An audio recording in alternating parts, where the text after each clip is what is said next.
আসসালামু আলাইকুম। Hello everyone, সকলে কেমন আছেন? আশা করি সকলে ভালো এবং সুস্থ আছেন।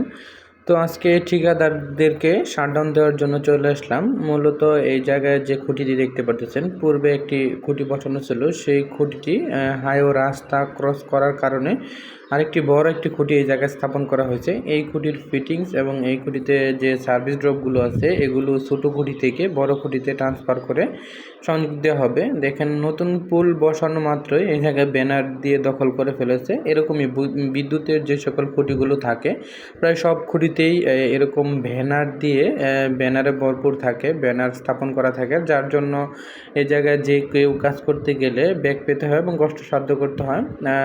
তারও ব্যতিক্রম নয় ঠিকাদারও। তো ঠিকাদারের লোক এই জায়গায় অলরেডি কাজ শুরু করে দিয়েছে। তো এই ব্যানারগুলো খুলে তারা উপরে উঠে এই জায়গায় যে সার্ভিস ড্রপগুলো আছে সেগুলো সংযোগ করবে।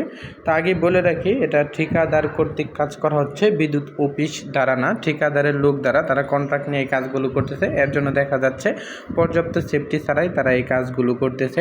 ওইদিকে যেমন খুঁটিতে উঠে সে কানেকশন দেওয়ার জন্য, নতুন পুলে কানেকশন দেওয়ার জন্য উঠতেছে, এদিকে তেমনই ওই পুরাতন পুলে যে কানেকশনটা আছে সেই কানেকশনটা বিচ্ছিন্ন করবে। বিচ্ছিন্ন করলে সে ওদিক দিয়ে নতুন পুলে কানেকশন দিতে পারবে, তাহলে বিদ্যুৎটা বন্ধ হবে।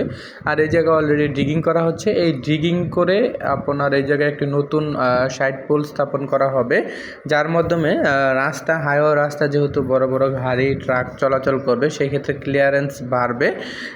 সেই ক্ষেত্রে অনাকাঙ্ক্ষিত কোনো দুর্ঘটনা ঘটবে না। এর জন্য যে লাইনের ক্লিয়ারেন্সগুলো কম ছিল, রাস্তা ক্রস, এগুলো ক্লিয়ারেন্স বৃদ্ধি করে বড় পুল স্থাপন করে সেই জায়গায় কানেকশন দেওয়া হচ্ছে, যাতে অনাকাঙ্ক্ষিত কোনো দুর্ঘটনা না ঘটে। তো আবারও বলে রাখি, এই কাজগুলো সাধারণত করে থাকে ঠিকাদার কর্তৃক, অর্থাৎ বিদ্যুৎ অফিস থেকে টেন্ডারপ্রাপ্ত যে সকল ঠিকাদার আছে, লাইসেন্সপ্রাপ্ত, ওই ঠিকাদাররা কন্ট্রাক্টে নিয়ে এই কাজগুলো করে থাকে। তাদের লোকবল ধারা, এগুলো বিদ্যুৎ অফিসের লোকবল ধারা এই কাজগুলো করা হয় না। তাই তাদের মনসাধীন, তাদের লোকবল ধারা এই কাজগুলো করা হচ্ছে। এর জন্য দেখা যাচ্ছে এই কাজগুলোতে পর্যাপ্ত সেফটি থাকে না, বুট পড়ে না। তারপরেও তারা এই কাজগুলো করে মোটামুটি অনেক দক্ষ, দীর্ঘদিন যাবত এই কাজগুলো করে তারা এভাবেই কমফোর্টেবল। তো এর জন্য বলে রাখলাম, সেফটি নিয়ে কেউ বাজে মন্তব্য করবেন না। আশা করি সকলে বুঝতে পেরেছেন। সকলকে অসংখ্য ধন্যবাদ আপনাদের মূল্যবান সময় দিয়ে ভিডিওটি শেষ পর্যন্ত দেখার জন্য।